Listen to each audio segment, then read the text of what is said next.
তার মানে তারা নিজেদেরকে রাজাকার হিসেবে পরিচয় দিল। যে সমস্ত ঘটনা ঘটেছে, ধ্বংসাত্মক কাজ করেছে, তারপর অনেকগুলি প্রাণ ছড়ে গেছে। তারপরে তো সে হারাবার বেদনা নিয়ে ফিরে এসেছিলাম বাংলাদেশে। ক্যাম্পে তুলে দিয়েছে, গণহত্যা চালিয়েছে, অগ্নিসংযোগ করেছে, গ্রামের পর গ্রাম জ্বালিয়ে করে ছারখার করে দিয়েছে, লুটপাট করেছে। বিদেশে রিফিউজি হিসেবেই আমাদের থাকতে হয়েছে, রিনিউ করতে দেয়নি। আজকে সারা বিশ্বে যে বাংলাদেশ এখন মাথা উঁচু করে কথা বলতে পারে, দাঁড়াতে পারে, বিশ্ব সম্মানের সাথে দেখে,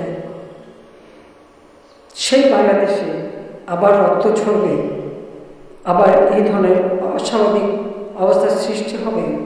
প্রতিটি প্রতিষ্ঠান অগ্নিসংযোগ আসে, সাথে সাথে মানুষের জীবন নেওয়া এবং বিভিন্ন শ্রেণী পেশা, আইন শৃঙ্খলা রক্ষাকারী সংস্থা থেকে শুরু করে ছোট শিশুটি। কেন এই রক্ত ছড়া? অপরাধটা কি ছিল আমাদের? কে কি অর্জন করলো সেটাই আমার প্রশ্ন।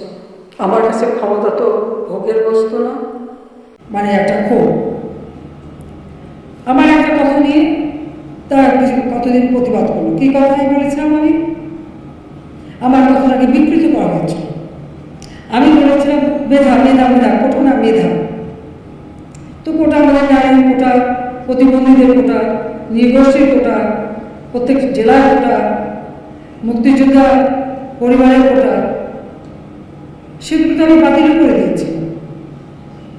তারপরে কোটাটা মেধা মেধা না কোটা মেধার মধ্যে একটা তফাতের কি আছে? যে কি মেধাবী কি শুধু মানে মুক্তিযোদ্ধা পরিবারের সন্তান সন্ততিরা কি মেধাবী না?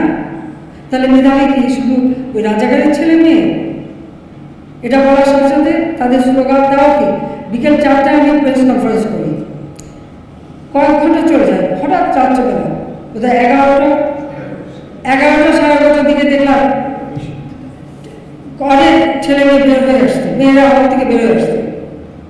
তাদের স্লোগানটা কি? যে তারা রাজাকার, তুমি কে আমি কে, রাজাকার রাজাকার, তোমার বাবা আমার বাবা রাজাকার রাজাকার।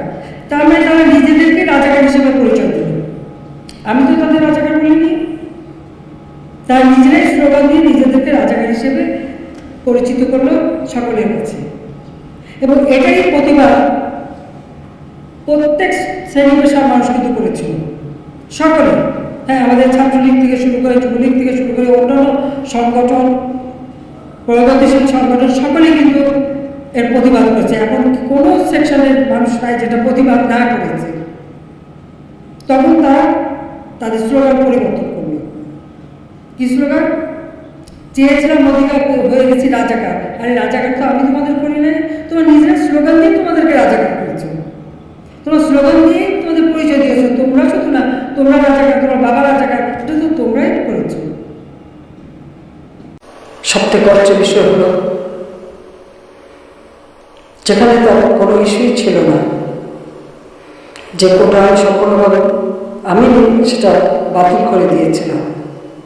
হাইকোর্টের রায় সেটা আবার যখন পুনর্বার নিয়ে আসা হয়, সরকারের পক্ষ থেকে আমরা আপিল করি।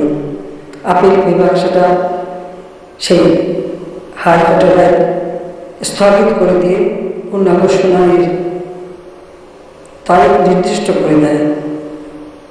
কাজে আবার সেই কোটা ফিরে আসে, যে কোটা থাকবে না। আমার জারিকৃত প্রজ্ঞাপনটাই আবার কার্যকর হয়। দুঃখের বিষয়, সেই সময় আন্দোলন করতে যেখানে আন্দোলন প্রতিটি দাবি কিন্তু মেনে নেওয়া হয়েছিল। মূল দাবি কোটা সংস্কার, আবার উচ্চ আদালত অ্যাপিলেট ডিভিশন থেকে সেটা রায় দিয়ে দেওয়া হয়। কিন্তু তারপরেও এই আন্দোলনের নামে যে সমস্ত ঘটনা ঘটেছে, ধ্বংসাত্মক কাজ করেছে, তারপরে অনেকগুলি প্রাণ ছড়ে গেছে। আর সেখানে এতগুলি তাজা প্রাণ যাবে, কারণ সদর হাওয়ার বেদনা নিয়ে আমি বেঁচে আছি। আমি জানি একজন আপনজন হাওয়ায় কি কষ্ট হয়, মানুষ একটা শোক সইতে পারে না। আর আমি তো গোটা পরিবার, আমি আর আমার রেহানা এবং আমরা যারা বন্ধু রাষ্ট্র আপনজন হারিয়েছি, আমরা সবাইকে হারিয়ে যাচ্ছি। তারপরে তো সে হাওয়া বেদনা নিয়ে ফিরে এসেছিলাম বাংলাদেশে, যে বাংলাদেশে তখন আমার বাবার ঘাতকরা ক্ষমতায়, যুদ্ধ অপরাধী যারা আমাদের মা বোনকে ধরে নিয়ে ওই পাকিস্তানি হানাদার বাহিনীর তাদের ক্যাম্পে তুলে দিয়েছে, গণহত্যা চালিয়েছে, অগ্নিসংযোগ করেছে, গ্রামের পর গ্রাম জ্বালিয়ে করে ছরকার করে দিয়েছে, লুটপাট করেছে। বিদেশে রিফিউজি হিসেবেই আমাদের থাকতে হয়েছে। আমার ছোট বোনের পাসপোর্টটা যারা ক্ষমতা এসেছিল দেয়নি, রিনিউ করতে দেয়নি। আজকে সারা বিশ্বে যে বাংলাদেশ এখন মাথা উঁচু করে কথা বলতে পারে, দাঁড়াতে পারে, বিশ্ব সম্মানের সাথে দেখে, সেই বাংলাদেশে আবার রক্ত ঝরবে, আবার এই ধরনের অস্বাভাবিক অবস্থার সৃষ্টি হবে। প্রতিটি প্রতিষ্ঠান অগ্নিসংযোগ আসে, সাথে সাথে মানুষের জীবন নেওয়া এবং বিভিন্ন শ্রেণীর পেশা, আইন শৃঙ্খলাকারী সংস্থা থেকে শুরু করে ছোট শিশুটি, কেন এই রক্ত ঝরা? আজকে যারা আমরা হারিয়েছি, আমি তাদের আপনার মাগফিরাত কামনা করি। আর যারা আপনজন হারিয়েছে তাদের প্রতি আমার সহমর্মিতা জানাই। কারণ আমি নিজে দেখেছি, এখনো বহুত, এমনকি কালকে একটা ছোট শিশুকে পর্যন্ত দেখলাম। এটা অত্যন্ত কষ্টকর। আমি জানি না অপরাধটা কি ছিল আমাদের, যে ইস্যুটা নেই সেটা নিয়ে আন্দোলনের নামে এই ধ্বংসাত্মক কার্যকলাপগুলি, দেশের অর্জনকে নষ্ট করা, আন্তর্জাতিকভাবে বাংলাদেশের ভাবমূর্তি নষ্ট করা, কে কি অর্জন করলো সেটাই আমার প্রশ্ন। আমার কাছে ক্ষমতা তো ভোগের বস্তু না, আমি তো আয়াস আরাম করার জন্য ক্ষমতা আসিনি। আমি দিন রাত অক্লান্ত পরিশ্রম করেছি।